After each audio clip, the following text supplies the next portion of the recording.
Finally, who is Kamala Harris? This is the vice presidential nominee of Joe Biden for the Democrats. And the US election interests me, it interests us all, because it has such a great impact on the entire world, but also because, I've got to tell you, I find it pretty colourful and interesting. It's more colourful and interesting than our politics. Mind you, Daniel Andrews lately has been colourful and interesting for bad reasons. But anyway, that's a whole other topic. I'm a bit late, but I do want to address the recent nomination of Kamala Harris as Joe Biden's vice presidential running mate for the Democratic ticket. What does it mean in comparison to the Trump-Pence alternative? Indeed, a comparison might be made between the vice presidents. Mike Pence, on the one hand, a very committed and unwavering Christian man. If you look at some of his speeches to Christian crowds, he's quite great. And then you have Kamala Harris on the other side, who really is a very different entity. And it really is a tale of two different belief systems. So who is Kamala? First, she ticks some diversity boxes. She is a female of colour. She's got a Jamaican father and an Indian mother. She's also a senator from California professionally. Before that, she was the state's attorney general and the district attorney before that. Question, what are her political views? Well, the first thing to note is that she is very, very, very, very, very, very, very left-wing. Very, very left-wing. Govtrack.us, did I say enough to berries? Govtrack.us has done the hard work for us on this by tracking the voting records of US politicians, and it describes them an ideology score based on an algorithm which analyses which bills they voted for and who else they voted with and all that kind of thing, and then it gives them a score relative to each other. So it's not Govtrack deciding whether they're left or right, it's a relative a score based on their comparison with the other, 99 senators. There's 100 senators in total in the US Senate. And in 2019, Kamala Harris was ranked as the most left-wing of all 100 senators in America. More left-wing than Bernie Sanders, who is basically a communist. But as of August 2020, so coming up to the current time, she's no longer the most left-wing, but she is in the top 4 most left-wing senators. And her beliefs certainly bear that out. Let me go through some key tweets. On Black Lives Matter, she says, or are they all tweets? I think they're all tweets, some might be quotes. On Black Lives Matter, she says, we're experiencing a moral reckoning with racism and injustice. I think that's true, by the way, but then it goes to custard after this.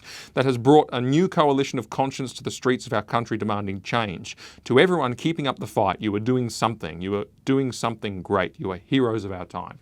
That is said in the context of riots, looting, destruction, burning down churches. I mean, I talk to my American friends. I can tell you, the situation in the cities over there, it's dark. It's dark. Very disconnected from the way people feel, by the way, in the cities of, around America, in the city areas in particular, in terms of just how much those sorts of actions have changed their cities. Anyway, on religious freedom, she's called the right freedom of worship instead of religious freedom on many occasions, which is typical. What it means is that it's in the 4 walls of a church only kind of thing. You can worship, but the public practice element is constrained. And she's actually said that. She said that it's constrained to someone's inner life and private activity. Quote, she said, it protects the development and expression of an inner sanctum of personal religious faith. In other words, believe what you want, but don't do anything about it. It's very common for someone of this particular ideological flavour to feel that way about religious freedom. You have to basically give away your conscience and beliefs in the public squares. On climate change, she said, climate change is an imminent threat to our planet unless we correct course. It's within our power to do so. Now is the time. On abortion, abortion is a fundamental issue of justice in America and we will never stop fighting for it. Every woman deserves safe, affordable access to comprehensive reproductive health care, including abortion. On LGBTQ issues, she is a big supporter of conversion therapy bans, a key supporter of the Equality Act, which effectively relegates basic freedoms like speech and religion below equality rights.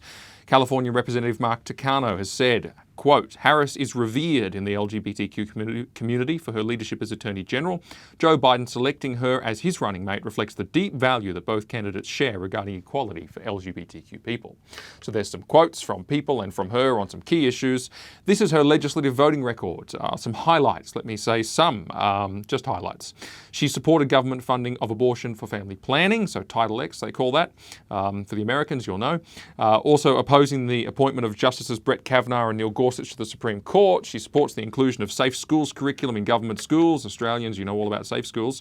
Voting to roll back the effect of the Religious Freedom Restoration Act. She supports bans on conversion therapy, and I've talked about that topic at length in other segments to show that it isn't what it sounds like. It is basically an attack on Christianity. Voting for a new, and parents, Christian parents. She voted for a new special advisor to the Secretary of State, which is the American Foreign Minister effectively, on LGBTQ issues, to put these issues at the forefront forefront of US foreign policy. She voted to support legal abortion after 20 weeks. She opposed laws which would have required doctors to render medical care to babies born alive and left to die, which is just barbaric. She co-sponsored an act to allow abortion to the point of birth. She's opposed the Pain-Capable Unborn Child Protection Act to ban late-term abortions of babies that can feel pain in the womb. She's opposed the disincentivizing of private insurance coverage of abortion. And she opposes moves to keep Planned Parenthood out of government programs. Those are just the highlights. There are two further points I would like to make after that little menu of things, which I think I'd like to zoom in on too. First is her role in the same-sex marriage issue in California when she was the district attorney, but secondly, when she was Attorney General, her role in the David Daleiden matter. And you might say, well, what's that? I'll get to it in just a minute. I have covered it in previous episodes, but I'll give a background when we get there. And that really is the most shocking thing. So just wait for me to get to it. But regarding same-sex marriage, just quickly, as district attorney in California, she officiated same-sex weddings before they were legal. They were later declared invalid, but she did that as an activist thing, as a public official. And she also performed the first legal same-sex wedding in San Francisco, and she adds this note in her book. She says, "We were preparing for the ceremony when somebody pulled me aside to say that the clerk in Los Angeles was refusing to issue marriage licenses until he heard from the state. He clearly needed direction. It was as simple as passing me the phone. 'This is Kamala Harris,' I said. 'You must start the marriages immediately.' 'All right,' he responded, sounding relieved. 'I will take that as our notice and we will issue the license now.' I thanked him. 'And enjoy it,' I added. 'It's going to be fun.'" Same-sex marriage. Regarding the David Daleiden matter, and this is something worth just mentioning. This is something I've covered before. For those who don't know, the Center for Medical Progress and the expose videos, you can look up David Daleiden on our YouTube, and you probably find the two clips I've done.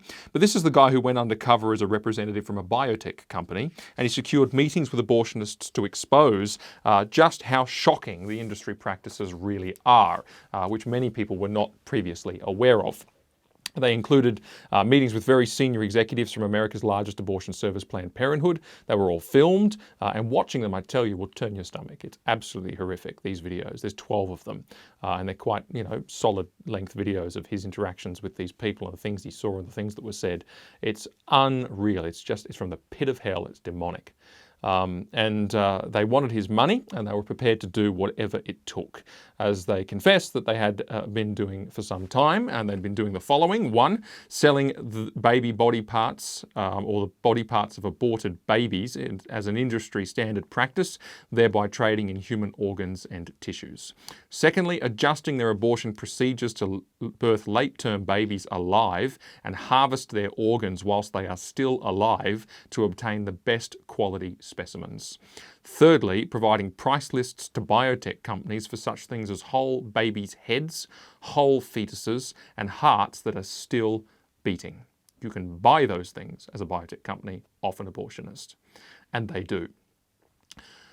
The expose was incontrovertible. There were those 12 videos, and in a moral world, it would have brought down the abortion industry overnight. It exposed abortionists, clinic directors, and Planned Parenthood executives at the highest levels in the true nature of their work and their industry.